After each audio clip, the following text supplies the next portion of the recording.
Hello everyone, welcome back to Jamu's Chemistry, an online platform that will make your chemistry your chemistry. I hope तुम्ही one shot of some basic concepts of chemistry पाहिलाच असेल आणि मग आता excitement असेल की नेमके कसे MCQ solve करायचे. अगदी बेसिक्स पासून ते न्यूमेरिकल्स पर्यंत सगळ्या टाइपचे एमसीक्यू आपण या व्हिडिओ लेक्चर मध्ये पाहिजे. So without wasting time let us start with MCQ number 1. Chemistry is. अगदी फर्स्ट स्लाइड वरती आपण डिस्कस केलेलं आहे. Chemistry study of matter, it's physical and chemical properties and physical and chemical changes it undergoes at different conditions. So आता one by one options read करा. Chemistry study of matter correct है.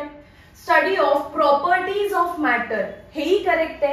So central science हा पण correctच point असणार आहे. काय tick करावं लागेल आपल्याला? All of the above. So chemistry central science म्हणजे काय? All other subjects सोबत आपण त्याला relate करू शकतो. So it is also central science.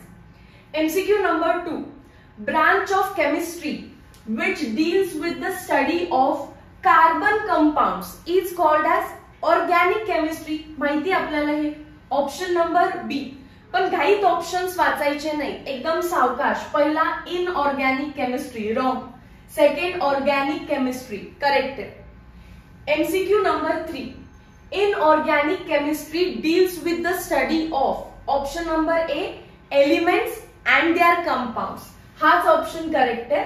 Text book मध्ये जर पाहिलं तर inorganic chemistry deals with the study of compounds other than carbon, कारण कार्बन ऑर्गॅनिक केमिस्ट्री आहे. So compounds other than carbon are studied in inorganic chemistry. ऍटमचा individual लेवलला study किंवा मॉलिक्युल्सचा इंडिव्हिज्युअल लेवलला स्टडी म्हणजेच फिजिकल केमिस्ट्रीचा स्टडी येतो. कार्बन अँड इट्स कंपाउंड म्हणजेच ऑर्गॅनिक केमिस्ट्रीचा स्टडी येतो. अँड एनर्जी अगेन फिजिकल केमिस्ट्रीचा स्टडी येतो. MCQ number 4. Analytical chemistry involves. 11th स्टँडर्डचा चॅप्टर नंबर 2 आणि 3 जो की सीईटीच्या सिलेबस मध्ये नाहीये, but that deals with the analytical techniques. तिथे तुम्हाला शिकवलं जातं क्वालिटेटिव्ह अँड क्वांटिटेटिव्ह अनालिसिस कसं करायचं. So both the methods option A and B are involved in analytical chemistry. Option number C both A and B, both qualitative and quantitative analysis.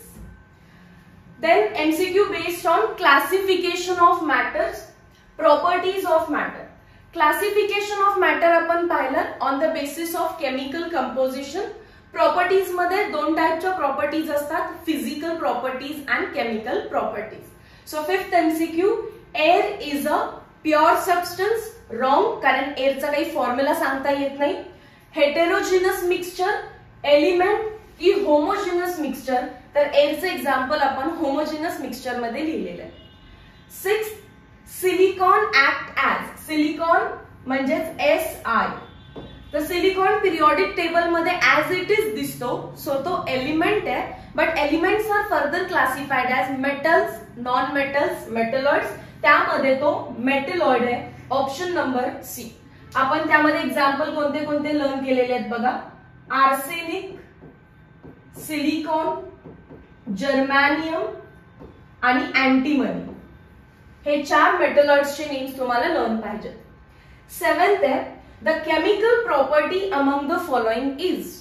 Physical आणि chemical property कशा identify करायचे, तर physical property मध्ये molecular formula change होत नाही आणि chemical property मध्ये molecular formula change होतो. सो पहिला पहा density, refractive index, melting point. प्रॉपर्टीचा आपण स्टडी केला तरी कंपाऊंडचा फॉर्म्युला बदलत नाही. But burning of wood is nothing but combustion. Chemical reaction झाली की मग फॉर्म्युला चेंज होतो. So burning of wood is nothing but combustion. Question number 8. Which of the following is a non metal. Iodine non metal आहे कारण तो salt आहे. बाकी सगळे मेटल आहेत लक्षात येतं, gold, nickel, copper. So option number A ला टिक करा. Next 9th. Which of the following is not matter. Matter कसं आयडेंटिफाय करतो आपण. Matter has mass and occupy space. तर साऊंडला काही मास नाहीये, right. So sound is not a matter. Air occupy space, right. एअरचा स्वतःचा व्हॉल्यूम आहे. डस्ट पार्टिकल मास पण आहे, व्हॉल्यूम पण आहे. मार्बल मास पण आहे, व्हॉल्यूम पण आहे.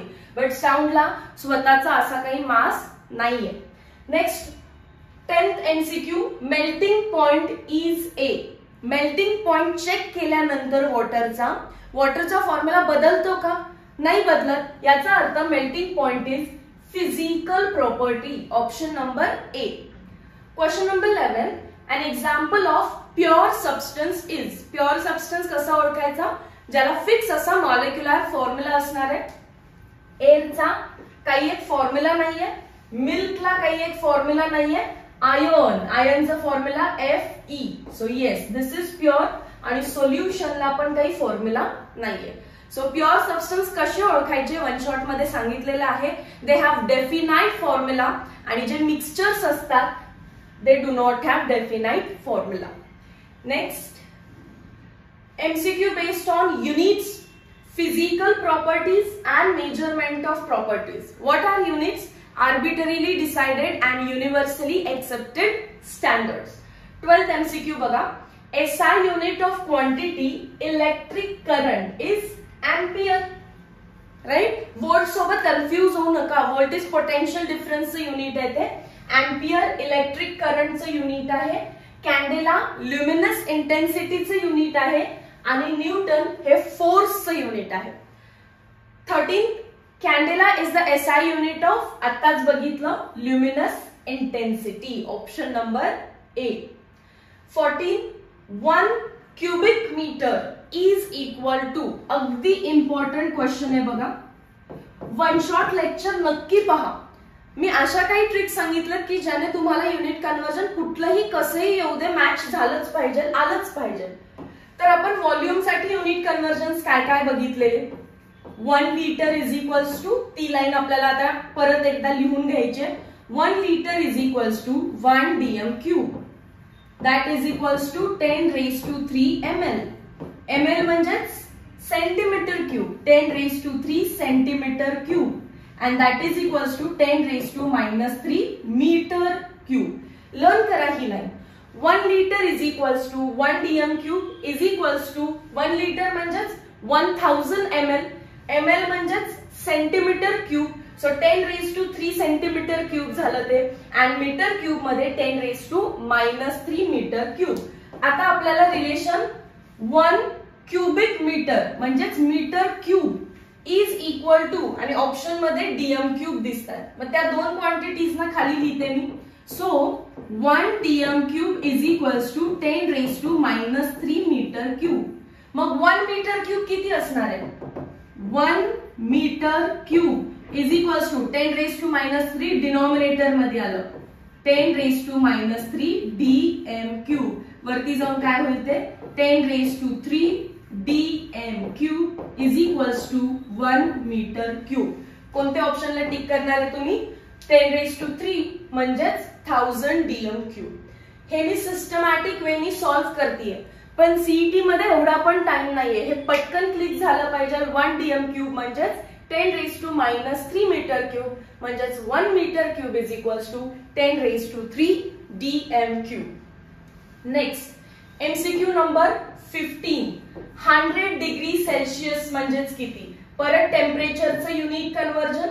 केल्विन मध्ये आन्सर आणायचं असेल तर degree Celsius plus 273.15. So orally करू शकता. आता 100 डिग्री सेल्सिअस म्हणजेच 373.15. 100 plus 273.15. Option number D. Question number 16. Value of 45 degree Celsius in degree Fahrenheit. Degree फॅरनहाइटचं युनिट कन्वर्जन. कोणतंही टेम्परेचर डिग्री फॅरनहाइट मध्ये कन्वर्ट करायचं असेल तर 9/5 इंटू डिग्री सेल्सिअस प्लस 32. आता व्हॅल्यूज फक्त पुट करा. डिग्री सेल्सिअसची व्हॅल्यू 45 दिलेली आहे. सो 9/5 इंटू 45 हे ब्रॅकेट पहिलं सॉल्व्ह करायचं प्लस 32. प्रायोरिटी डिव्हिजनला द्या. सो 5 1 चा 5, 5 9 चा 45, 9 9 चा 81 plus 32. So this is 2 plus 1 3, 8 9 10 11. 113 degree Fahrenheit. Option number बी येणार आहे. सो फॉर्म्युला लर्न पाहिजे. कॅल्क्युलेशन्स तर आपल्याला करता येतात. कॅल्क्युलेशन सिंपल असतात. सो व्यवस्थित करायचं. थोडंसं एक्स्ट्रा टाइम लागलं तरी चालेल, बट करेक्ट आन्सर येणं ही प्रायोरिटी असेल. MCQ number 17. 32 degree Fahrenheit in degree Celsius would be. आपल्याला काय दिलं आता? 32 degree Fahrenheit is equals to किती डिग्री सेल्सिअस. परत फॉर्म्युला घ्या. Degree Fahrenheit is equals to 9/5 degree Celsius plus 32. मी तर फ्रॅक्शन ऑफ सेकंड्स मध्ये आन्सर सांगू शकते, पण मी मुद्दामून फॉर्म्युला मध्ये पुट करेन, कारण बारीक सुद्धा कन्फ्युजन तुमच्या मनामध्ये नाही राहिलं पाहिजे. ठीक आहे. आता डिग्री फॅरनहाइट मध्ये व्हॅल्यू किती दिले रे त्यांनी आपल्याला? ही व्हॅल्यू दिली. आता 32 is equals to 9/5 into degree Celsius plus 32. समजलं? इथे काय दिलं? डिग्री फॅरनहाइट फाइंड करा किती आहे. डिग्री सेल्सिअस दिलं. उलटही करू शकतात. डिग्री फॅरनहाइट देतात आणि डिग्री सेल्सिअस विचारतात. आता 32 ला 32 कट, कारण 32 मायनस 32 0, म्हणजे ओव्हरऑल आन्सर किती येणार आहे रे? Degree Celsius is equals to 0. Option number A. बाकी पुढचं मॅथ्स कराल ना? Yes. So that is 0. Question number 18. 1 nanometer is equals to dash picometer. 1 nanometer. 1 nanometer means 10 raised to minus 9 meter. 1 picometer. 1 picometer म्हणजे 10 raised to minus 12 meter. So या दोघांच्या मध्ये difference कितीचा आहे? 10 raised to minus 3 मीटरचा, म्हणजे 0.001 metre. That is option number A. Option number A. Next, laws of chemical combination. There are 5 laws of chemical combinations. Gay-Lussac law and Avogadro law. या दोघांचं नाव separate का दिलं? कारण हे शेवटचे 2 लॉ व्हॉल्यूम रिलेटेड आहेत. आणि पहिले 3 law of conservation of mass, law of definite proportion, law of multiple proportion, they are based on mass. and लास्टचे 2 Gay-Lussac and Avogadro, they are dependent on volume. So question number 19. Sample of pure water, whatever the source काही असू दे, water always contain 11.1% by mass of hydrogen and dash percent of mass of oxygen. हा simple question आहे वॉटरचा. H2O. So water मध्ये 2च elements आहेत. एक तर आहे hydrogen आणि दुसरा आहे oxygen. So percentage mass of hydrogen plus percentage mass of oxygen will be equal to 100%. दोघांचा पर्सेंटेज मास आपण इक्वल केलं तर ते 100% असणार आहे. त्यांनी आपल्याला हायड्रोजनचं दिलेलं आहे 11.1% आणि ऑक्सिजनचं विचारलेलं आहे, that is equals to 100%. Therefore x किती येणार आहे? 100 minus 11.1, that is nothing but 88.88%. Option मध्ये तोच दिसतोय, त्यामुळे मी तोच कॉपी डाऊन केलेला आहे. 88.89 जरी ओकेच आहे. ठीक आहे. Next question number 20. Which of the following compound cannot demonstrate law of multiple proportion? Multiple proportion साठी when two reactants react with each other, multiple products are formed provided the condition one kept constant, other is in ratio. इथे carbon kept constant, ऑक्सिजनचा ratio 1:2. इथे H2 kept constant, ऑक्सिजनचा ratio 1:2. पण इथे काय constant ठेवलं? Sodium पण बदलला आणि हा पण बदलला. सो ऑप्शन नंबर डी ला टिक करा, because it cannot demonstrate law of multiple proportion. Question number 21. The percentage of copper and oxygen in a sample of CuO obtained by different methods or source were found to be same. कुठल्याही source मधून घेऊन या तरी percentage मास हे सेमच राहतं. हे कोणत्या लॉनी सांगितलं? सेम म्हणजे डेफिनाइट राहतं, that is law of definite proportion. Option number C येतो. ठीक आहे. Whatever may be the source, the percentage mass composition of elements in a given compound remains constant, that is definite proportion. 22. The law of multiple proportion can be illustrated by which of the following compounds? Option number A, sodium chloride, sodium cyanide. बघा, option number A, sodium chloride and sodium cyanide. Option number B, sulfur dioxide and sulfur trioxide. C, hydrogen peroxide H2O2 and sodium peroxide Na2O2. D, caustic soda NaOH and caustic potash CaOH twice. Sorry, KOH असणार आहे. caustic potash म्हणजे KOH असणार आहे. आता one by one बघा. Which of the following can illustrate law of multiple proportion? One kept constant, other is in ratio असं आहे ना. तर याच्यामध्ये फर्स्ट केप्ट कॉन्स्टंट हा दुसरा रेशियो मध्ये पाहिजे, पण तो दुसरा डायरेक्टली त्यांनी चेंजच केला. So option A wrong. One kept constant, S ला S constant, oxygen is in the ratio 2:3. हा मॅच होतो. सी, H2 kept constant, नाहीच O2 kept constant. चला O2 kept constant करूया आपण याच्यामध्ये, पण हायड्रोजन रेशियो मध्ये पाहिजे, त्यांनी हायड्रोजन चेंजच करून टाकला. सो ऑप्शन सी पण रॉंग. आणि इथे कंपाऊंड पण बदललाय बघा. OH kept constant, हा जो दुसरा आहे तो सेम असला पाहिजे, तो रॉंग. सो एलिमेंट सेमच असतात. एस आणि ओ, सल्फर आणि ऑक्सिजन, इकडेही सल्फर आणि ऑक्सिजन, फक्त रेशियो बदललेला असतो. ऑप्शन ए, सी आणि डी मध्ये एलिमेंटच बदललाय. So that they cannot illustrate the law of multiple proportion. 23. Equal volumes of different gases at a fixed temperature and pressure have. हा कोणता लॉ आहे? Avogadro law. जर व्हॉल्यूम्स आपण इक्वल घेतले, equal volume of any gas will have equal number of molecule. This is nothing but Avogadro law. Equal volume of different gases at fixed temperature and pressure have equal number of molecules, and molecules nothing but moles, कारण directly proportional है. 24.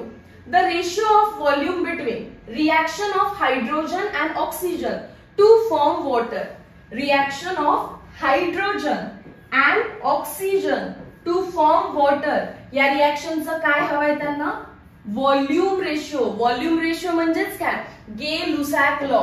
आता reaction आपल्याला माहिती आहे, hydrogen plus oxygen gives water, but reaction balance करायला लागते. इकडे 2 oxygen आहेत, सो 2 दिलं, हायड्रोजन 2 झाले. जी स्टायशोमेट्री आहे तोच व्हॉल्यूम रेशिओ आहे. इकडे आहे 2, ऑक्सिजनच्या समोर काहीच नाही म्हणजे 1 आणि वॉटरच्या समोर 2. So what is volume ratio? The stoichiometry itself of a balanced chemical reaction. 2:1 1:2. Option A नाही, बी करेक्ट आहे. 2:1:2, बाकी सगळे रॉंग. Next question number 25.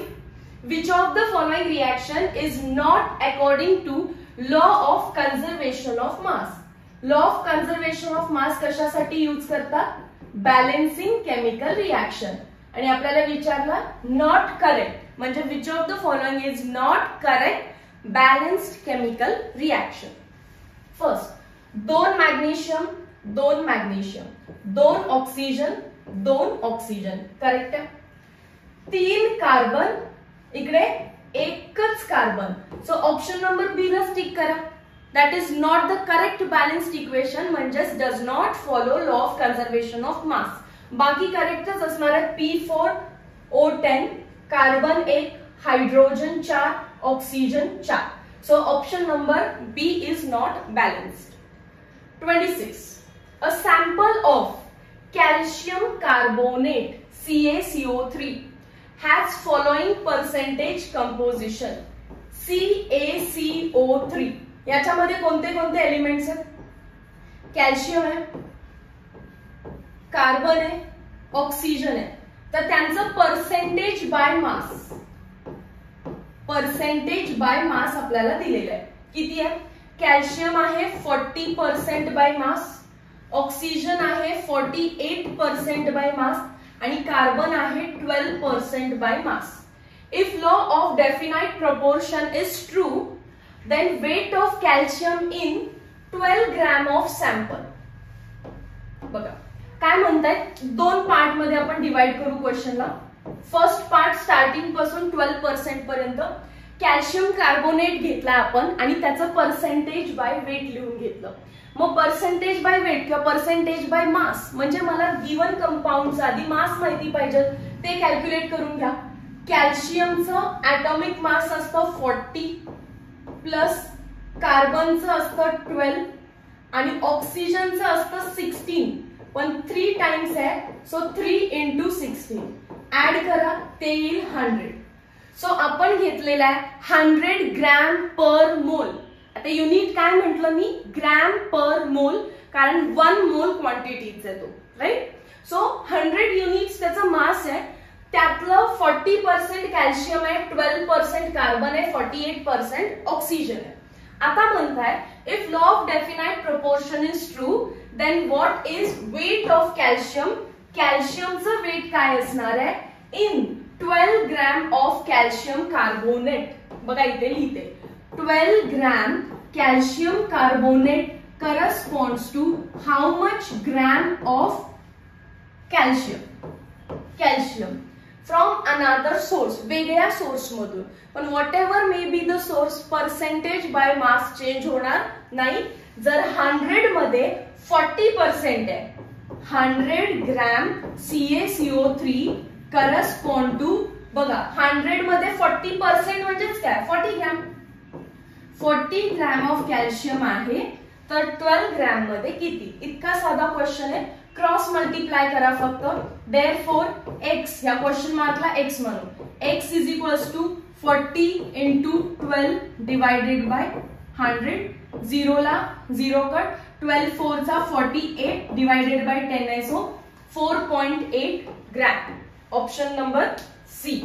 क्वेश्चन दिसताना मोठा दिसतोय पण तितका अवघड नाहीये, कारण कॅल्शियम कार्बोनेटचं मॉलिक्युलर मासच 100 आहे. सो 100 मध्ये 40% म्हणजेच 40 ग्रॅम. 100 मध्ये 40 ग्रॅम कॅल्शियम आहे, तर ते आपल्याला विचारतायत 12 ग्रॅम मध्ये किती कॅल्शियम असेल. क्रॉस मल्टिप्लिकेशनचा क्वेश्चन आहे हा. 27. Among the following pair of compound, the one that will illustrate law of multiple proportion, one kept constant, other should be in ratio. A ला कट करते कारण नायट्रोजन कॉन्स्टंट ठेवलाय, पण हायड्रोजन अख्खा एलिमेंटच बदलला. नेक्स्ट बी पण कट, सेम थिंग केलेलं आहे. सी करेक्ट आहे बघा. कॉपर केप्ट कॉन्स्टंट नाही, ऑक्सिजन केप्ट कॉन्स्टंट, कारण इथे Cu आणि तिकडे Cu2 आहे, तर ऑक्सिजन केप्ट कॉन्स्टंट आहे इथे. Oxygen kept constant. Copper is in the ratio 1:2 आणि डी ला पण कट करा कारण एलिमेंटच बदलला. समजले इथेपर्यंतचे MCQs. Next part, question number 28. Based on Dalton's atomic theory, atomic mass, molecular mass, average atomic mass and formula mass. म्हणजे न्यूमेरिकल वाला पोर्शन आता इथून पुढे स्टार्ट होईल. पहिल्यांदा काही थेरॉटिकल क्वेश्चन्स बघायचे आपल्याला डाल्टन्स एटॉमिक थिअरीचे. Question number 28. All atoms of same element have. जर सेमच एलिमेंट असतील तर सगळेच ऍटमच्या प्रॉपर्टी सेम असतात. सो ज्या ज्या ऑप्शन मध्ये डिफरंट वर्ड दिसतोय ते रॉंग आहे. Different shape wrong, different shape wrong, different size wrong. जे काही प्रॉपर्टी आहे सगळे सेम असणार आहे. So same shape and size. 29. According to Dalton, smallest indivisible particle of matter is called atom. Option number B, an atom. Question number 30. Which of the following is not an element? एलिमेंटच्या दोन hint आहेत. एक तर तो periodic table मध्ये as it is पाहिजे किंवा made up of only itself. सिलिकाचा फॉर्म्युला आहे SiO2. दोन वेगवेगळे एलिमेंट्स एकत्र आलेत. So silica is compound, it is not an element. Option number A ला स्टिक करा. लॉरेन्शियम असू दे तर lawrencium as it is periodic table मध्ये आहे, सो इट इज एलिमेंट. आणि राहिला विषय डायमंड आणि ग्रॅफाइटचा, they are made up of only single element carbon. Graphite म्हणजे पण nothing but carbon, and carbon periodic table मध्ये आहे. सो आयदर दिलेलं option as it is periodic table मध्ये पाहिजे किंवा made up of the purest form of itself. म्हणजे diamond कार्बनचा प्युअर फॉर्म आहे, ग्रॅफाइट कार्बनचा प्युअर फॉर्म आहे, अँड कार्बन एलिमेंट आहे, again it is in periodic table. So silica option number A ला टिक करायचं होतं. Question number 31. An atom is smallest indivisible particle of element. Atom is smallest indivisible particle of element. Similarly, molecule is smallest indivisible particle of compound. काय answer असलं पाहिजे? Compound. Option number D. 8th standard मध्ये आपल्याला शिकवलेलं असतं हे की आपण एक ऍटम म्हणतो, बट असे भरपूर ऍटम्स एकत्र आले तर त्यालाच काय म्हणणार आहे आपण? एलिमेंट. सो एलिमेंटचा स्मॉलेस्ट पार्ट हा ऍटम असतो. सिमिलरली जर आपण H2O घेतलं तर मी याला म्हणणार मॉलिक्यूल. एक घेतला तर, पण असे भरपूर मॉलिक्युल्स घेतले तर मग आपल्याला काय म्हणावं लागतं? त्याला compound. So smallest particle of element is atom and of compound is molecule. Question number 32. Average atomic mass वरती बेस्ड क्वेश्चन आहे.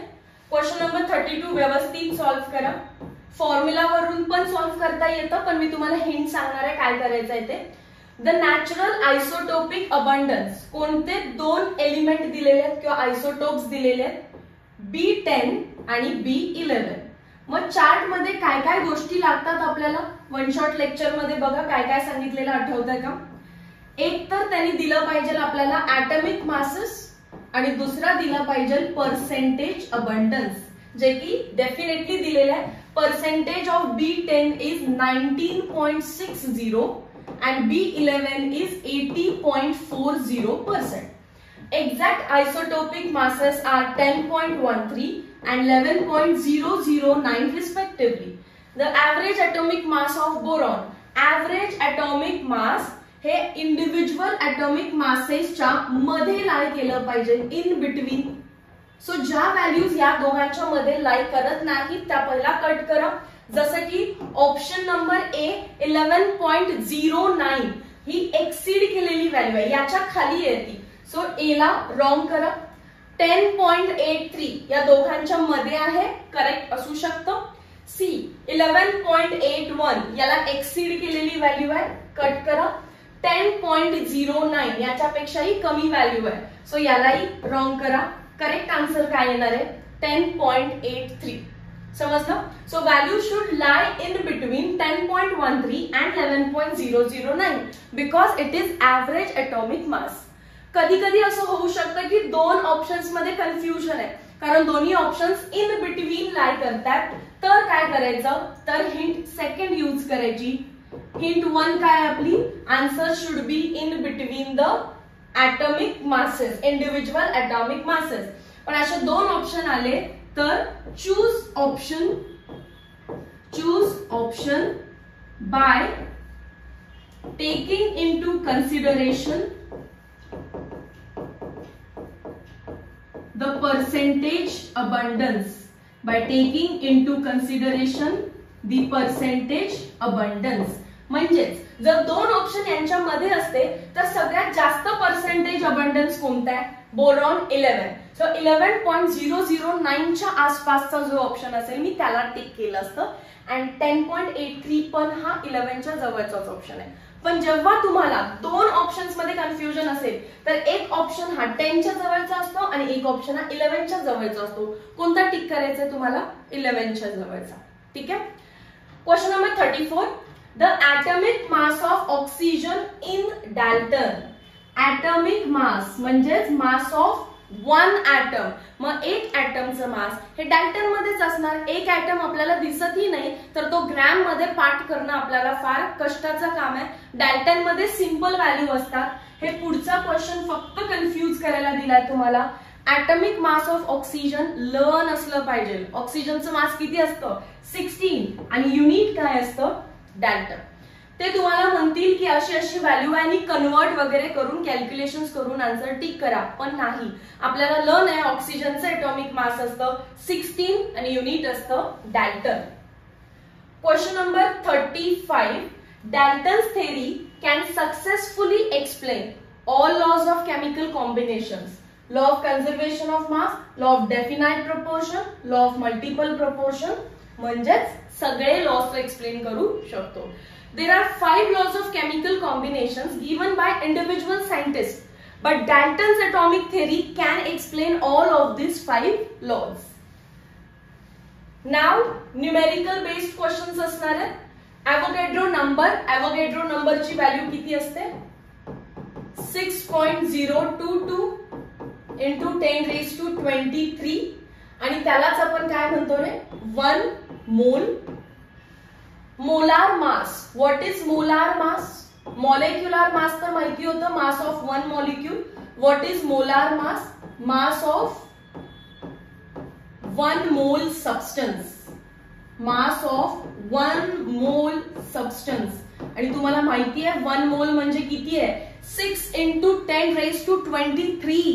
दिस is such a huge quantity. मग त्याचं मास हे ग्रॅम मध्ये असू शकतं. सो मोलार मास कधी म्हटले तर युनिट पाहिजे ग्रॅम पर मोल. वन शॉट लेक्चर मध्ये ह्या सगळ्या गोष्टी जरी मी सांगितल्या तरी त्याचं ऍप्लिकेशन मुलांना माहिती नसतं. सो मोलार मासचं unit gram per mole. For example आताच तुम्ही ऑक्सिजनचं मास मला किती सांगितलेलं ओचं 16 डाल्टन. पण ओ असा एक्झिस्ट नाही करत कधी. ओ एक्झिस्ट कसा करतो O2. मग O2चं मास किती असणार आहे रे 32 Dalton. Y I am writing Dalton? Because तुम्ही एक क्वांटिटी घेतलाय 1 O2 किंवा तुम्ही 1 O घेतलाय. पण आता जेव्हा आपण 1 ॲटम किंवा 1 O2 आपल्याला दिसणारच नाही तर आपण काय घ्यायला स्टार्ट करणार आहे 1 मोल ऑफ O2. मग 1 मोल ऑफ O2 म्हणजे काय 6.022 into 10 raised to 23 times O2 घ्यायचंय आणि त्याचा मास हे व्हॅल्यू तीच असणार आहे 32. फक्त युनिट बदलायचं ग्रॅम पर मोल. फक्त युनिट बदलायचं व्हॅल्यू तीच. मग सांगा कार्बनचं मास तुम्ही पाठ केलेलं 12 डाल्टन हे कितीचं असणार आहे 1 ॲटम ऑफ कार्बन. पण एका ॲटमचा आपण स्टडीज नाही करू शकत. मग आता आपण किती घेणार 1 मोल ऑफ कार्बन. व्हॅल्यू तीच युनिट काय लिहिणार फक्त ग्रॅम पर मोल. हा पार्ट समजतो what is molar mass. And mole concept साठी मी तुम्हाला फॉर्म्युला सांगितलाच आहे. Number of moles is given mass upon molar mass और given volume upon molar volume. आणि मोलार व्हॉल्यूमची व्हॅल्यू 22.4. क्वेश्चन नंबर 36 बघा आता सॉल्व्ह करूया आपण त्याला.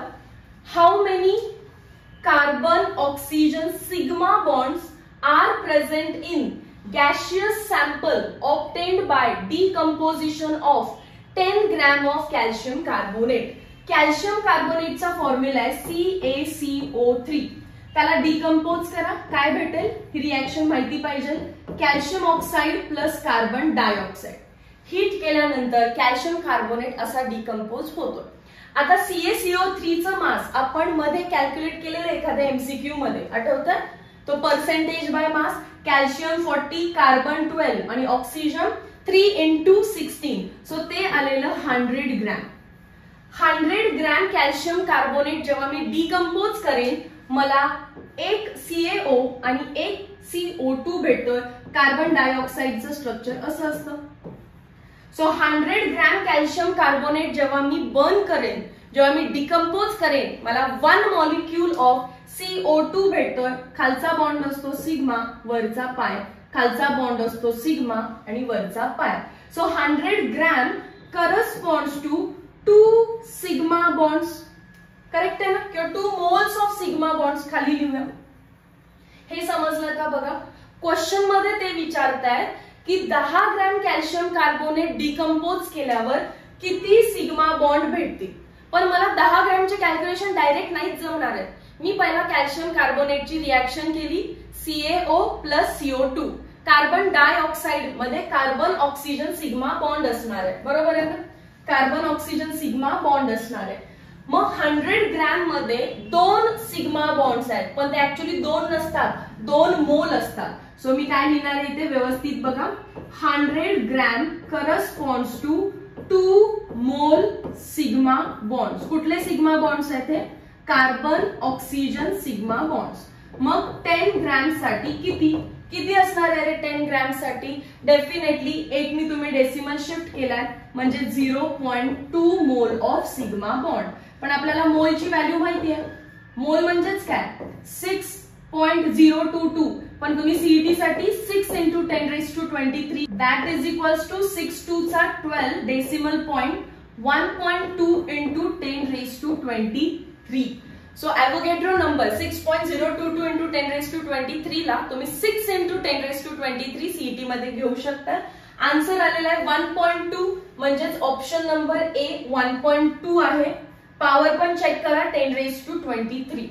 सो क्वेश्चन मध्ये काय विचारलेलं, how many carbon oxygen sigma bond is present in gaseous sample obtained by decomposition of calcium carbonate. पण किती? 10 ग्रॅम. मला तर पहिला कॅल्शियम कार्बोनेट दिसला, मी लिहून घेतला. मग डिकम्पोजिशन करा म्हटले, कॅल्शियम ऑक्साइड कार्बन डायऑक्साइड. कशामध्ये कार्बन ऑक्सिजन सिग्मा बॉन्ड आहे? Carbon oxygen sigma bond carbon dioxide मध्ये असणार आहे. कार्बन डायऑक्साइडचं स्ट्रक्चर माहिती असतं आपल्याला, त्याच्यामध्ये असतात 2 सिग्मा आणि 2 पाय बॉन्ड. सो त्या 2 नसतात, मला 2 तर दिसणार नाहीत ना, त्या 2 मोलच असणार आहेत, राईट. कारण एका ऍटमची आपण रिएक्शन करू शकत नाही. आता आपण मोल्स ऍटमची रिएक्शन करणार आहे. सो 100 ग्रॅम मध्ये 2 मोल सिग्मा बॉन्ड आहेत. मग 10 मध्ये किती? 1 नी डेसिमल इकडे शिफ्ट केला तर 2 चा पण काय झाला? 0.2 मोल. पण मोल म्हणजे 6 into 10 raised to 23. So 1.2 into 10 raised to 23. Question number 37. Which of the following has maximum number of molecules? अशा टाइपचे क्वेश्चन आले तर लक्षात ठेवा, मॅक्सिमम नंबर ऑफ मॉलिक्युल्स विचारलेत ना. Molecules are directly proportional to number of moles. So तुम्ही पहिल्यांदा सगळ्या ऑप्शन्सचे नंबर ऑफ मोल्स काढा. जसं की ऑप्शन नंबर ए काय म्हटले? 1 mole of H2O gas. Option number ए मध्ये नंबर ऑफ मोल्स किती दिले? 1 मोल. ऑप्शन नंबर बी काय म्हटले? 32 gram of CO. Given mass 32 आहे ते, राईट. गिवन मास किती दिलं तिथे ऑप्शन मध्ये? 32. आता मला फाइंड करायचंय मोलार मास. का? कारण given mass upon molar mass is nothing but number of moles. Molar mass of CO पहिलाच क्वेश्चन आहे, सो डिटेल मध्ये सॉल्व्ह करतेय. कार्बनचं मास असतं 12 आणि ऑक्सिजनचं मास असतं 16. सो किती झालं हे? 28. युनिट काय असणार? ग्रॅम पर मोल. मग अशीच सांगितलं, मोलार हा वर्ड आला की युनिट काय बनतं? ग्रॅम पर मोल. गिवन मास आहे 32 ग्रॅम असणार आहे, राइट. आणि मोलार मास आहे 28 ग्रॅम पर मोल. So number of moles, unit symbol N, number of moles is 32 gram. Given mass upon molar mass 28 gram per मोल. ग्रॅमला ग्रॅम कट होईल आणि मोल वरती जाईल. सो तुमचं करेक्ट आन्सर हे मोल मध्येच आलं पाहिजे. म्हणजे युनिट तर तुम्ही बरोबर लिहिलेत, ग्रॅमला ग्रॅम कट, मोल इनवर्स वरती जाऊन मोल मध्ये. 32 डिवाइडेड बाय 28 सॉल्व्ह पण करू नका, राईट. पण आन्सर काहीतरी 1 पॉइंट मध्ये येईल एवढं तरी समजतं ना. 1 पॉइंट समथिंग समथिंग, राईट. कारण 32 मोठा डिजिट आहे, 28 लहान डिजिट आहे. सो 28 1 चा 28 पॉइंट घेऊन पुढे काहीतरी असणार आहे, तिथेच सोडा, काही प्रॉब्लेम नाहीये. परत ऑप्शन नंबर सी कडे जा. 22 gram of carbon dioxide. Given mass किती दिलेला आहे? गिवन मास मी आता W ने लिहिणार आहे. इथे मी फुल लिहिलं गिवन मास, पण गिवन मास आता मी W ने लिहिणार 22 ग्रॅम. आणि मोलार मास मी कॅपिटल M ने लिहिणार. मोलार मास मी कॅपिटल M ने लिहिणार. ऑफ CO2 कार्बन डायऑक्साइडचं मोलार मास किती असणार आहे रे? ते ते तुम्हाला ओरली कॅल्क्युलेट करता आलं पाहिजे ना. कार्बनचं 12 आणि O2 is 16 into 2 that is 32. मला तर डायरेक्टली पार्ट आहे 44 ग्रॅम पर मोल. तुम्ही 11th स्टँडर्डचे स्टुडंट असाल तर थोडंसं डिफिकल्ट वाटत असेल, बट 12th स्टँडर्डचे स्टुडंट आहेत तर त्यांना वाटत असेल मॅम काय फालतूचे एक्सप्लेनेशन देत बसले. But video is actually for all types of student. तुम्ही 11th स्टँडर्ड मध्ये असाल किंवा 12th स्टँडर्ड मध्ये असाल. सो मी थोडंसं डिटेलिंग एक्सप्लेन करत आहे. सो नंबर ऑफ मोल्स कसं फाइंड करणार आपण, given mass upon molar mass. So that is 22 gram divided by 44 gram per मोल. ग्रॅमला ग्रॅम कट, मोल वरती जाणार, पर मोल वरती जाणार, मोल बनणार. 22 by 44 that is nothing but half, 0.5. आणि option number D, option number D काय म्हणतो, 2.24 litre of N2.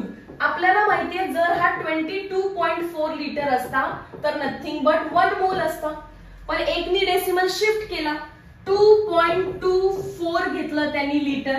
That means आपण पण एकनी डेसिमल शिफ्ट करूया, 0.1 मोल आलं.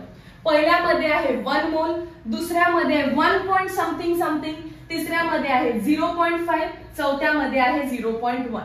कोणाचे नंबर ऑफ मोल्स मॅक्सिमम आहेत रे? ऑप्शन नंबर बी मध्ये 1 समथिंग समथिंग. सो डेफिनेटली त्याच्यातच मॉलिक्युल्स पण जास्त असणार आहे, कारण ज्याचे मोल्स जास्त त्याचे मॉलिक्युल्स जास्त. ऑप्शन नंबर बी. हा फर्स्ट क्वेश्चन आहे, फार डिटेल मध्ये सॉल्व्ह केला. 4 ऑप्शन्स असतात, वेगवेगळे रिलेशन दिले असतात अँड मॅक्सिमम मॉलिक्युल्स विचारतात.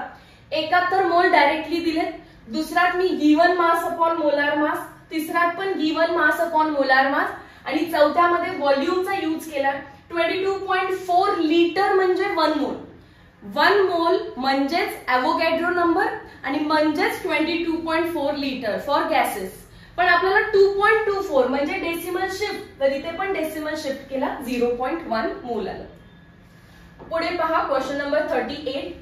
The number of O3 molecules in 16 gram of ozone is approximately. 16 gram of ozone मध्ये काय विचारलं, correspond to dash number of, किती नंबर ऑफ O3 मॉलिक्युल्स. पहिला क्वेश्चन व्यवस्थित समजून घ्या. 16 ग्रॅम ऑफ O3, मला माहिती आहे की जर O3 मी 1 मोल घेतला, 1 मोल ऑफ ओझोन, तर त्यात किती मॉलिक्युल्स असणार आहे? 1 मोल म्हणजे 6 into 10 raised to 23 मॉलिक्युल्स. बरोबर ना? असं O3 किती टाइम्स असणार? 6 into 10 raised to 23. मग 1 मोल म्हणजेच किती ग्रॅम असतो हा? 16 into 3 टाइम्स, मी असंच लिहिणार 3 into 16 ग्रॅम म्हणजेच 6 into 10 raised to 23 मॉलिक्युल्स. हे ऍज इट इज ठेवलं आणि 1 मोलचं मास काढलं. एका ऑक्सिजनचं असणार आहे 16 आणि 3चं काय झालं 3 into 16. मग आता मला फक्त 16चं विचारलं, मग फक्त 16चं करायचं असेल तर 16 ग्रॅमचं 3 तिकडे जाईल, किती होणार आहे ते 6/3 that is 2 into 10 raised to 23 molecules. Option number A. Simple आहे. काय समजलं पाहिजे ते बघा. ते मला विचारतायत number of O3 molecules in 16 gram of O3. 16 gram of O3 वगैरे असं काही विचारते. आपल्याला काय माहित असतं 1 मोल ऑफ O3 मध्ये 6 into 10 raised to 23 मॉलिक्युल्स आहेत. म्हणजेच किती आहेत हे ग्रॅम मध्ये 3 into 16. पण मला फक्त 16 मध्ये विचारलं, मी 3 तिकडे नेला, 2 into 10 raised to 23. Option number A. Question number 39. The volume occupied by 2.2 gram of carbon dioxide. बघा आपल्याला नाही मॅटर करत 2.2 दिलाय का 2.7 दिलाय. ऍट फर्स्ट ग्लान्स मला मॅटर करतंय कार्बन डायऑक्साइड सांगितलं, तर मी 1 मोलच घेला. 1 मोल ऑफ कार्बन डायऑक्साइड विचारला असता तर आपला पार्ट आहे तो असणार 6 into 10 raised to 23. But hold on, तो गॅस आहे. गॅस असेल तर आपण घ्यायचा व्हॉल्यूम 22.4 लिटर पर मोल. बघा वरती सुद्धा त्यांनी एसटीपी म्हटलंय. एसटीपी म्हटलं तर डायरेक्टली तुम्हाला घ्यायचं आहे व्हॉल्यूम. पण CO2 1 मोल म्हणजे किती आहे? मास आताच काढलेला आपण 44 ग्रॅम झाला तो. कार्बन डायऑक्साइडचा 1 मोल म्हणजेच काय? 44 gram of carbon dioxide corresponds to 22.4 litre per mole. मागचा जो क्वेश्चन आहे तसाच क्वेश्चन आहे हा. पण त्यांनी मला 44 ग्रॅम साठी विचारलंय का? नाही. 2.2 ग्रॅम ऑफ कार्बन डायऑक्साइड साठी विचारलाय. काय केलं आपण? याचे हाफ केलेलं आहे का? तर याचंही हाफ करा. याचं हाफ येणार आहे 112 लिटर पर मोल. मी अजून डेसिमल दिलेला नाहीये कारण हाफ करून डेसिमल 1 ने आत शिफ्ट केला. तुम्ही हाफ करा. डेसिमल इथे असला पाहिजे होता, आत शिफ्ट केल्यावर काय झालं तो 1.12. Option number D. जो हा मागचा क्वेश्चन आहे तो आणि जो आता केलेला क्वेश्चन आहे तो दोन्ही इम्पॉर्टंट आहे. इथे मला विचारलाय 2.2 ग्रॅम ऑफ कार्बन डायऑक्साइड साठी काहीतरी आणि इथे मला विचारलाय 16 ग्रॅम ऑफ ओझोन साठी काहीतरी. पण किती ग्रॅम दिलं त्याच्यापेक्षा काय दिलं मी त्याला प्रायोरिटी देते. ओझोन तर 1 मोल ऑफ ओझोन 6 × 10⁻23. त्या साइडची बाजू ऍज इट इज ठेवली, इकडच्याचं मास काढून घेतलं. पण त्यांनी मला 3 × 16 साठी विचारलंय का? नाही. फक्त 16 साठी विचारलं, 3 ने डिवाइड केलं. सिमिलरली इकडे कार्बन डायऑक्साइड 1 मोल साठी लिहिला, तिकडची बाजू तशीच, इथलं मास घेतलं 44. पण त्यांनी मला 44 विचारलंय का? नाही. 2.2 क्रॉस मल्टिप्लाय करून काढलं तरी पण चालतं. 44 साठी 22.4 तर 2.2 साठी किती? 1.12 लिटर पर मोल. Next question number 40. 2 gram of oxygen contains number of atoms same as that of. जर मला क्वेश्चन विचारला असता 2 ग्रॅम ऑक्सिजन मध्ये किती ऍटम्स आहेत तर मी मागच्या सारखं सॉल्व्ह केलं असतं. 1 मोल ऑक्सिजन मध्ये 6 × 10⁻23 म्हणजे 16 ग्रॅम मध्ये 6 × 10⁻23 ऍटम्स म्हटलेत ना, म्हणून 16 ग्रॅम घेतलं असतं. तर मग 2 ग्रॅम मध्ये किती क्रॉस मल्टिप्लाय केलं असतं. पण किती रेट विचारलेले, कोणासोबत मॅच होत आहेत ते विचारलं. जर असं मॅचिंग वाला काही क्वेश्चन असेल, 4 ऑप्शन्स मध्ये ट्रायल अँड एरर करायचं असेल तर तुम्ही पहिला नंबर ऑफ मोल्स काढायला शिका. क्वेश्चन मध्ये नंबर ऑफ मोल्स कोणाचे? Oxygen. Number of moles of oxygen आणि ऑक्सिजनचा फॉर्म्युला इथे O असा घ्या कारण नंबर ऑफ ऍटम्स, ऍटम म्हणजे O असणार आहे तो. गिवन मास दिलेला आहे 2 आणि मोलार मास ऑफ O किती असणार आहे? 16. 32 नाही, O चं मास किती असतं? 16. So that is 2/16 nothing but 1/8 question मधलं. आता मी 1/1 option number A to D जाणार आहे. A मध्ये ते म्हणतात 0.5 gram of H2. So number of moles of H2 is equals to given mass 0.5. 0.5 is nothing but half. Molar mass हायड्रोजनचं एका 1, 2 साठी 2 that is multiplied by 2. 1/4 match होतोय का? नाही. B 7 gram of nitrogen. Number of moles of nitrogen. Nitrogen कसा असतो? N2. Given mass 7. Molar mass एका नायट्रोजनचा 14, 2 नायट्रोजनचा 28, 7 4 चा 28. Not matches. C 12.3 gram of sodium. Number of moles of sodium. Given mass 12.3. Molar mass सोडियमचं 23. So जवळपास हे परत 0.5 0.4 असं काहीतरी असणार आहे. याला असंच ठेवा. एकदा D चेक करून येऊया. D आहे 4 gram of sulphur. So number of moles of sulphur 4 upon sulphur 32 असतो. दॅट इज 4 1 चा 4 अँड 4 8 चा 32. एक्झॅक्टली मॅच झालेलं आहे बघा ऑप्शन नंबर D सोबत. सो ऑप्शन नंबर D ला टिक करायचं आहे. क्लिअर आहे? आता याच्यामध्ये एरर काय होऊ शकतो? आपण 2 gram of oxygen contains number of atoms. Atoms विचारलं म्हणून मी O घेतलं. जर कोणी इथे O2 घेतलं असतं तर दॅट वुड बिकम 2/32. 2/32 म्हणजे 1/16 आलं असतं आणि मग ते परत कुठेच मॅच नसतं झालं. सो ऑक्सिजन ऍटम्स म्हणून काय घ्यायला पाहिजे तुम्हाला? O. Question number 41. Which of the following contain maximum number of molecules? Maximum number of molecules विचारलं तर trial and error. Number of moles find करायचे. मला ml म्हणजे व्हॉल्यूम दिसतोय आणि व्हॉल्यूम दिसत असेल तर डेफिनेटली तुम्हाला given volume upon molar volume करायला लागतं. सो बघा नंबर ऑफ मोल्स कसे फाइंड करणार आपण. Given volume upon molar volume. Molar volume किती असतो 22.4 राइट. 22.4 तर कॉन्स्टंट आहे. Therefore, number of moles is directly proportional to given volume. जितका जास्त given volume तितका जास्त number of moles. मग तेवढंच बघा फक्त आता for any गॅस कोणताही असू दे मॅटर करत नाही. 300, 200, 100, 50, 300 सगळ्यात जास्त व्हॅल्यू आहे. सो नंबर ऑफ मोल्स त्याचे जास्त असणार, नंबर ऑफ मॉलिक्युल्स त्याचेच जास्त असणार आहेत. Next 42.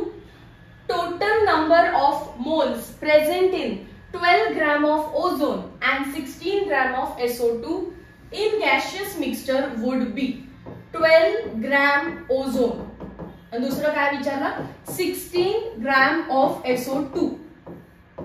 Total number of moles विचारलेत इन गॅशियस मिक्सचर. सो दोघांचे नंबर ऑफ मोल्स आपल्याला ऍड करून सांगायच्यात. पहिला ओझोनचं फाइंड करूया. Number of moles of ozone given mass 12 आणि molar mass 16 plus 16 plus 16 that is 3 into 16. Simplest form नी सॉल्व करायला 3 1 चा 3, 3 4 चा 12, 4 1 चा 4, 4 4 चा 16 असंच ठेवा किंवा 0.25. Next number of moles of SO2 given mass 16, molar mass. सल्फरचं मास असतं 32. इथे सल्फर आहे 32 आणि ऑक्सिजन O2 पण 32. So 32 plus 32 64. अगेन 16 1 चा 16, 16 4 चा 64. सो 0.25. पण टोटल नंबर ऑफ मोल्स विचारलेत. So 0.25, 0.25, 0.50. Option number B correct आहे. टोटल विचारलेत. So 0.25 plus 0.25 that is 0.5 is the 0.5 is the correct answer. Done. Question number 43. Which weighs maximum? Maximum weight कोणाचा आहे म्हणजेच maximum number of moles कोणाचे आहेत. So ए मध्ये ते म्हणतात 2.24 लिटर ऑफ कार्बन डायऑक्साइड. 22.4 असतं तर 1 मोल असतं. 2.24 आहे म्हणजे डेसिमल 1 नी आत शिफ्ट 0.1 मोल. Option number B. 6 into 10 raised to 23 molecules of carbon dioxide म्हणजेच 1 mole of carbon dioxide. C. 6 into 10 raised to 23 atoms of carbon म्हणजे 1 mole of carbon. वरचा स्टडी आहे कार्बन डायऑक्साइडचा. इथे पण पहिल्यामध्ये कार्बन डायऑक्साइड आहे. सी मध्ये 1 मोलच आहे पण कोण आहे तो कार्बन. आणि डी मध्ये 10 gram of carbon dioxide. Given mass number of moles काढायला पाहिजेत ना मला. सो नंबर ऑफ मोल्स साठी given mass 10 gram. Molar mass किती असतो कार्बन डायऑक्साइडचा 42. सो 10/44 येते. So again it will be less than 1. आपल्याला मॅक्सिमम फाइंड करायचं आहे. मॅक्सिमम मास फाइंड करायचं आहे. आता हे तर 0.1 मोल ऑफ कार्बन डायऑक्साइड आहे आणि 1 mole of carbon dioxide. 1 mole carbon dioxide म्हणजे 44 ग्रॅम पर मोल. कार्बन डायऑक्साइडचं मास किती असतं 44. 0.1 म्हणजेच 4.4 असणार. मग 1 मोल ऑफ कार्बन म्हणजेच 12 ग्रॅम असणार आहे ते 12 ग्रॅम पर मोल. आणि हे तर त्याच्याहून कमी झालेले आहे carbon dioxide. So option number beach correct आहे. 44च सगळ्यात जास्त असणार आहे. ऑप्शन नंबर बी. मॅक्सिमम मास कोणाचे विचारलं. मी चारही ऑप्शनचे पहिला नंबर ऑफ मोल्स काढून घेतले. तर ऑप्शन बी आणि सी चे नंबर ऑफ मोल्स आले 1. पण ऑप्शन बी कार्बन डायऑक्साइडचा आहे सो तो 44 आणि ऑप्शन सी हा कार्बनचा आहे सो तो 12. मॅक्सिमम कोण आहे 44. Question number 44. Amount of oxygen required for complete combustion of 32 gram of methane. आपल्याला मिथेन दिसला आणि कंबशन हा वर्ड दिसलाय. कंबशन म्हणजे reaction with oxygen. By products काय असतात किंवा प्रोडक्ट्स काय असतात after combustion. Carbon dioxide and water. Reaction balance करा. इकडे एक कार्बन, इकडे एक कार्बन, 4 हायड्रोजन आहेत, सो मला इथे 2 घ्यावं लागेल. ऑक्सिजन 4 झाले, सो आता इथे 2 घ्यावं लागेल. आपल्याला माहिती आहे कार्बन 12 आणि हायड्रोजन 4, 12 + 4 16 ग्रॅम. 16 ग्रॅम जर मिथेन मी घेतला तर ऑक्सिजन किती लागतोय? हा एक ऑक्सिजन 16 आहे, 2 ऑक्सिजन म्हणजे 32, 4 ऑक्सिजन म्हणजे 64 ग्रॅम. 16 ग्रॅम साठी 64 ग्रॅम ऑक्सिजन लागतो. आता क्वेश्चन वाचा. What is amount of oxygen required for complete combustion of 32 gram of methane. 16 ला 64 लागतोय, तर 32 ला किती लागणार आहे? डबल. 4 2 चा 8, 6 2 चा 12, 128 ग्रॅम. ऑप्शन नंबर ए ला टिक करा. साधे क्वेश्चन असतात, पण जे दिला ते आधी लिहायचं. पहिला तुमचा डेटा जो आलाय तो इन्सर्ट करा आणि मग क्वेश्चन मध्ये काय विचारलंय ते लिहा. Question number 45. Number of moles of sodium oxide. Sodium ऑक्साइडचा फॉर्म्युला Na2O, हे इम्पॉर्टंट आहे. In 620 gram of it. Number of moles of sodium oxide in 620 gram of it. आता सगळ्यात पहिल्यांदा नंबर ऑफ मोल्स विचारले असतील तर गिवन मास दिलेला आहे 620 ग्रॅम आणि मोलार मास फाइंड करण्यासाठी फॉर्म्युला व्यवस्थित माहित पाहिजे. सोडियमचा मास 23, 2 वेळा घ्यायला लागणार कारण 2 सोडियम आहे आणि ऑक्सिजन असतो 16. 6 7 8 9 10 11 12 5 6, दॅट इज 62 ग्रॅम पर मोल. Molar mass always gram per मोल मध्ये लिहायचं. ग्रॅमला ग्रॅम कट, आन्सर येणार आहे मोल मध्ये and this becomes 10 mole. Option number C. Option number C. Next 46. The incorrect statement for 14 gram of carbon monoxide is. 14 gram of carbon monoxide म्हणजे 0.5 मोल of carbon monoxide आहे का? बघूया एकदा. Number of moles of carbon monoxide, given mass किती म्हणतात? 14 gram. Molar mass किती असतं कार्बन मोनॉक्साइडचं? Carbon 12, oxygen 16, that becomes 28. So 14 divided by 28 gram per mole is nothing but 0.5 mole. So correct आहे पहिलं. आपल्याला विचारलंय इनकरेक्ट. इनकरेक्ट. ऑप्शन बी.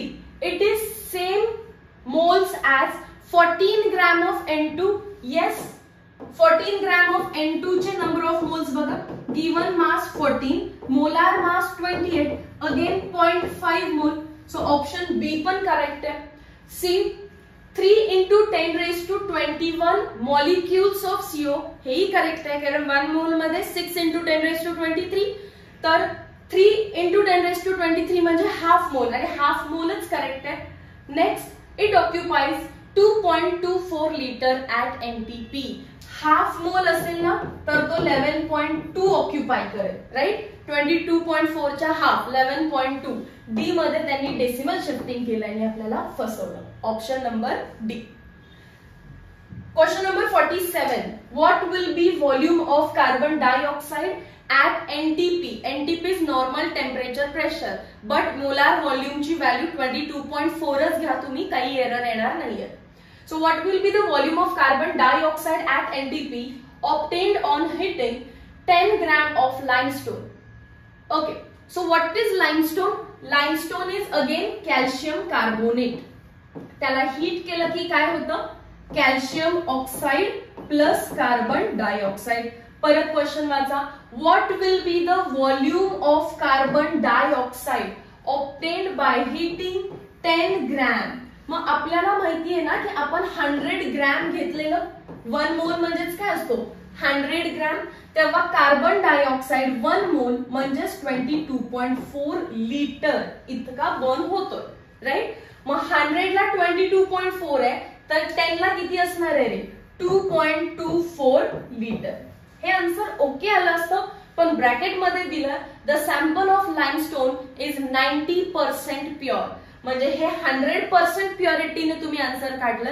90% purity काढायचं असेल तर प्युरिटीचं काय करणार तुम्ही? Multiplied by 90%. 2.24 into 90 divided by 100 असंच करणार ना.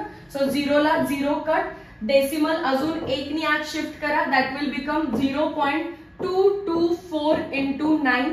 9 4 चा 36, 9 2 चा 18, 19 20 21, अगेन 18 19 20 आणि 3 ने decimal 2.016. Option number C correct. So 100 gram pure घेतलं असतं तर 100 gram calcium carbonate 1 mole carbon dioxide म्हणजेच काय 22.4 लिटर कार्बन डायऑक्साइड लिबरेट करतो. तर 10 ग्रॅम किती केला असता 2.24, बट 90% प्युरिटी आहे so multiplied by 90 divided by 100. Question number 48. Avogadro number is the number of molecules present in 1 mole of a substance. Right, हे तर आपल्याला माहिती आहे, पण ऑप्शन मध्ये खालीच मला दिसतंय 22.4 लिटर ऑफ अ गॅस. हे पण करेक्ट आहे, 1 मोल पण करेक्ट आहे, याचा अर्थ ग्रॅम मॉलिक्युलर वेट पण करेक्ट आहे. Gram molecular weight is nothing but mole. So option number D all of the above. तिथूनच एक गोष्ट सांगते, ग्रॅम ऍटम असं लिहिलेलं असतं, gram atom nothing but 1 mole. Same याच्यासारखं gram molecular weight nothing but 1 मोल.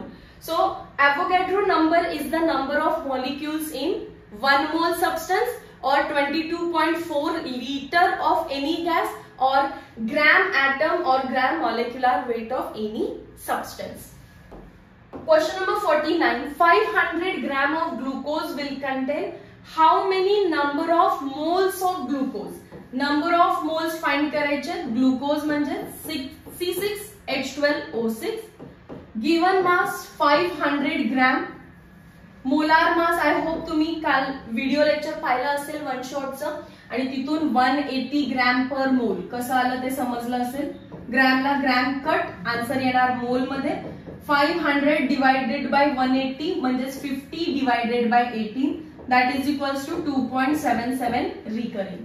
Option number C. Next question number 50.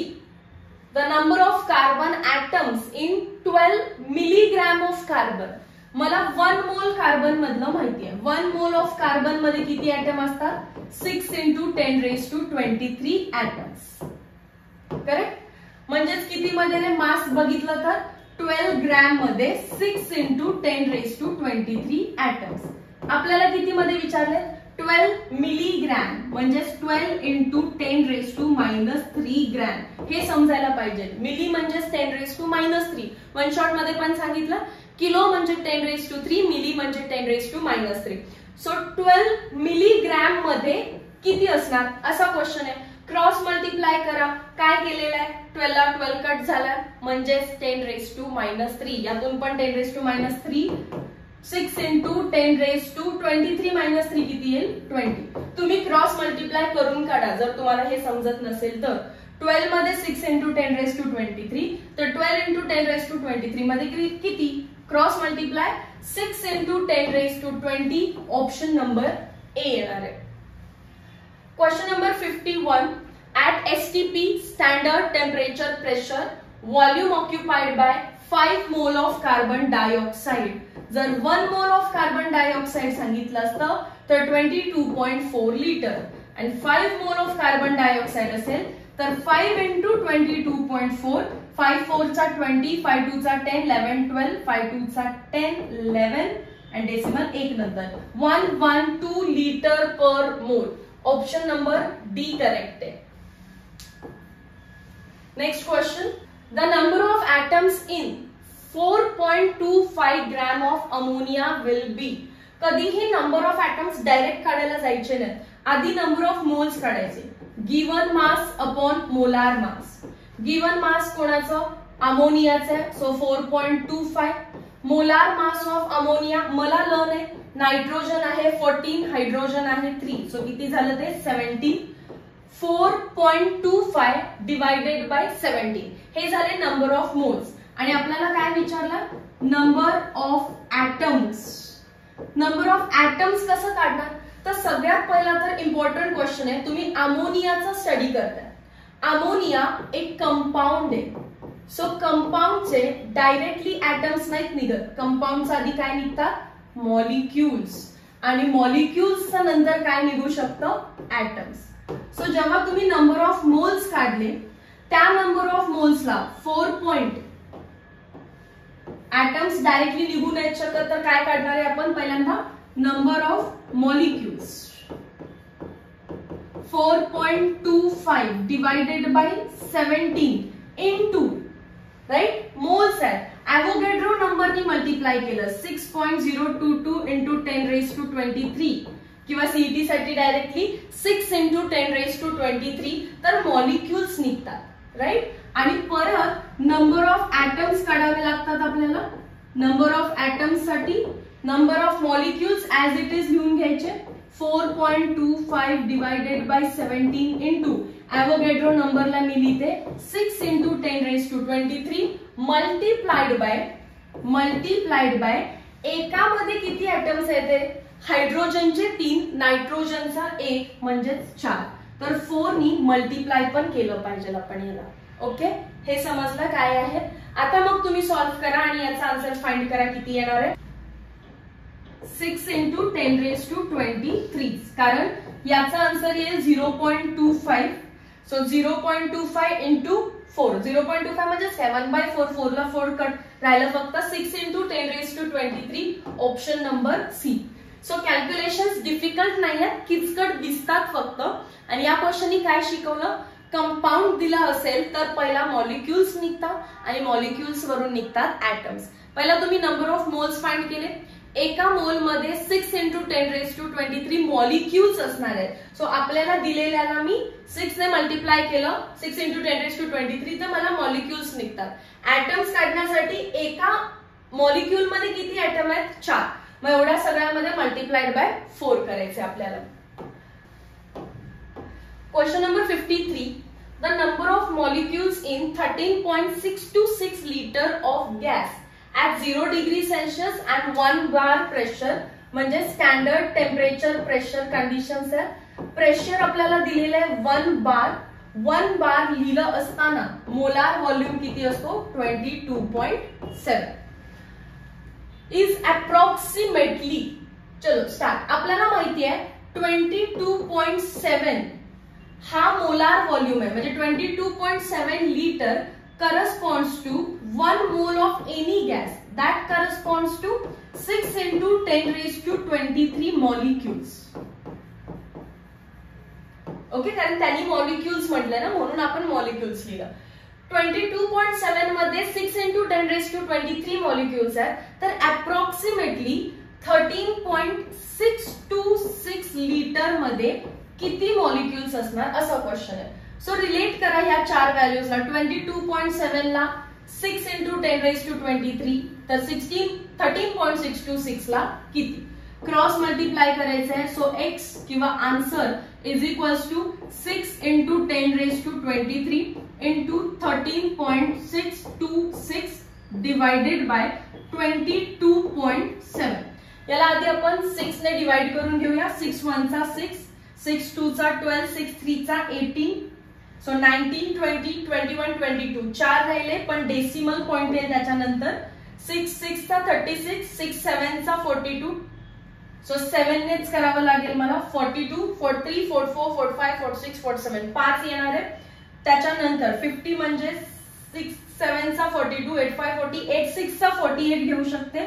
2 उरले 20 अगेन 6 3 चा 18 अँड रिकरिंग जाईल.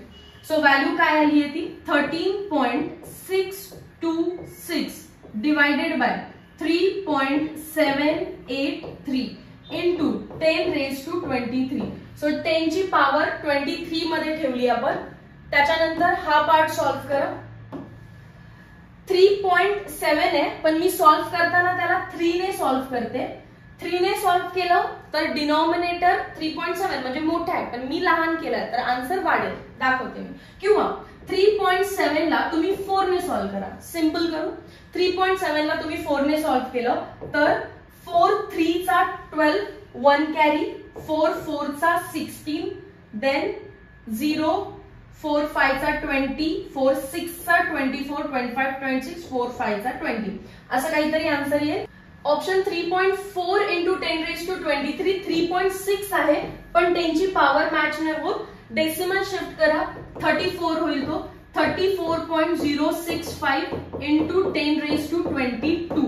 पण 34 पेक्षा पण स्लाइटली ग्रेटर आन्सर पाहिजे, कारण न्यूमरेटरची व्हॅल्यू वाढवल्यामुळे ओरिजिनल आन्सर आपलं जे आलं ते कमी आलं तर त्याच्यापेक्षा जास्त ऑप्शन टिक करा. Option number D 36.132 into 10 raise to 22. Question number 54. Number of carbon monoxide molecules present in 1 dm cube at NTP.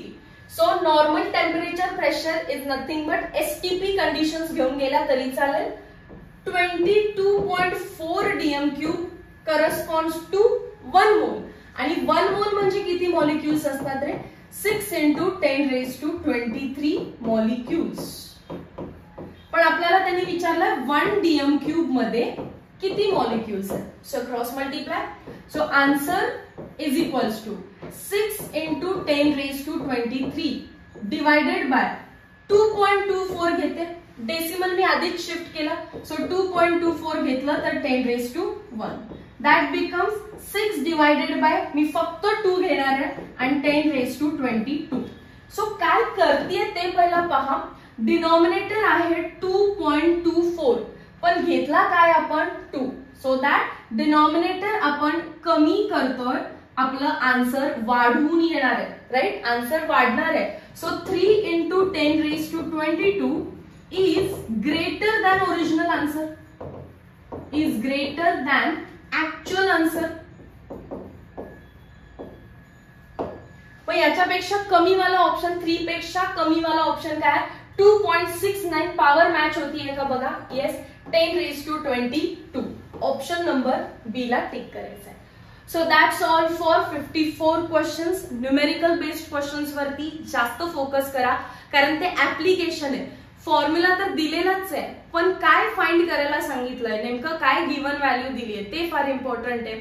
Logically strong असणारे स्टुडंट हे एमसीक्यू क्विकली सॉल्व्ह करू शकतात. लॉजिकली वीक असणाऱ्या स्टुडंट्सला थोडी डिफिकल्टी येते, but practice will make you perfect. हेच MCQ repeat solve करायचे जिथून न्यूमेरिकल स्टार्ट झाले तिथून. Meet you in next video lecture. Till then, thank you so much.